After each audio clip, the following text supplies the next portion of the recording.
Right everybody, welcome along to a new video on my channel. It is the Fulham vs Bristol City matchday analysis / prediction. So obviously, quickly reflecting on Saturday's game against Aston Villa, a huge win on Saturday, 2-0 win. Set us up in good stead for this challenging game tomorrow night, which is being played on Wednesday night, obviously because Bristol City played on Sunday away at Leeds. So it's a fantastic game, big game as well between two sides chasing the playoffs, who are already in the playoffs as well, and both sides do not want to lose this. So obviously, in the last couple of seasons, we've gone to Bristol City and we've done some pretty good things. Things like this, Lucas Piazon.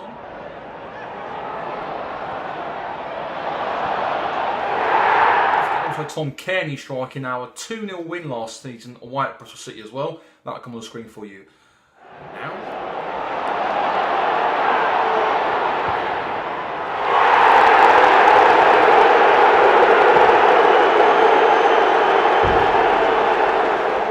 How could I possibly forget Ryan Tunnicliffe's amazing goal against Bristol City 2 seasons ago, I think it is now. Lovely chip over the goalkeeper, and that's coming up now as well. For a Fulham fan, as Tunnicliffe from the edge of the box lobs the goalkeeper, and that's 4-0. It came out of nowhere, I barely had time. So obviously we've got a very good record in terms of going to Ashton Gate and picking up good results. As I said, in the last couple of seasons we've won both games there. I think it was 4-1 win against them in 15-16 with goals from Ross McCormack and Musa Dembele brace and Ryan Tunnicliffe sending us 4-0 up in half-time before Jonathan Kodjia got the consolation goal in the second half to make it 4-1. And we also won, as I said, last season, won 2-0 against Bristol City at Ashton Gate as well, with goals from Lucas Piazon and Tom Cairney as well, giving us a 2-0 win that year.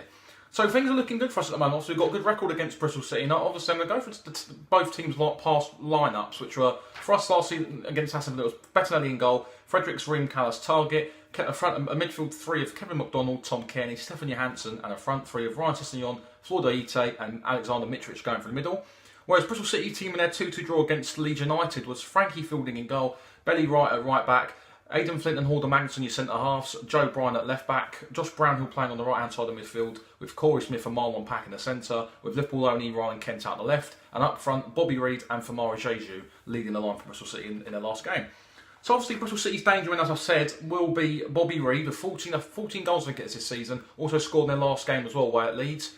Aidan Flint as well, he's been quite a key man in terms of scoring goals this season from centre half as well. He's been involved in quite a few goals and proved an absolute pivotal rock at the back as well. And also the left back Joe Bryan as well, been a fantastic player this season. Scored some important goals in their Carabao Cup run this season and has been a very outstanding performer whilst playing for the majority of the season at left back this season. With his good pace and power, he's caught the eye of many Premier League clubs who might try and snap him up in the future should Bristol City not go up this season potentially.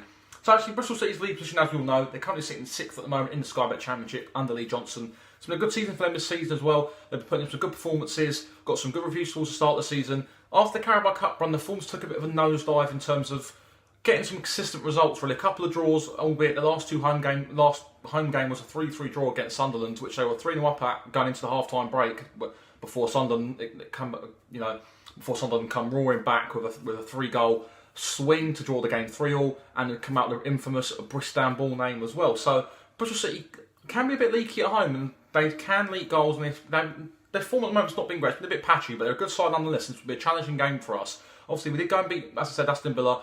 Our home form's been good as well, but the away form in recent weeks hasn't been overly amazing. Okay, we beat Barnsley, but our last away game was actually a 1-1 draw away at Bolton, as we all know, with Matt Target scoring the first goal before Adam Lafondra got the equaliser. So that was probably a bit of a disappointing result, but I feel like if we can go to Bristol City, play some positive football, it'll be tough though, because we play some positive football, hopefully keep playing out from the back, play our stuff, and we should hopefully get a result. Even though, look at the way Bristol City play, they play a 4-4-2, and we saw at Craven Cottage when we lost 2-0 to them over a Halloween period in October, when we lost 2-0 to them this season. They did press us out from the back. We tried to play out from the back, and they played their front three. It was Patterson actually playing there as well before. I think he's injured at the moment anyway.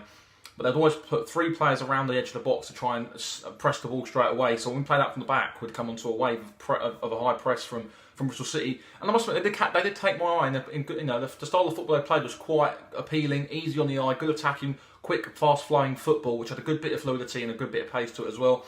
They was doing all the things in the right areas in October as well, and I felt like every time I see them play, they do impress me. They're a very good young side. Lee Johnson, it shows you what the rewards he reaps for sticking with your manager as well, and it's positive to see. It's fresh to see as well, especially in this day and age where managers tend to get sacked after a small amount of games. It's good to see, and as I said, refreshing to see a board stick with a manager and they're now starting to see the benefits of that. And if they can get into a playoff place this season, that would be a fantastic achievement for Bristol City, who only stayed up from relegation last season, and a quick turnaround. Some new players came in, and they're already starting to see some more positive changes on the pitch. Also beating Manchester United in the Carabao Cup and running Man City close over 2 legs in the Carabao Cup semi-final shows radical improvement on the pitch, and they're getting big crowds down at Ashton Gate as well, which is showing that the fans believe in what they're seeing on the pitch, and most importantly, the players are proving to the fans what they can do when they put their minds to it as well.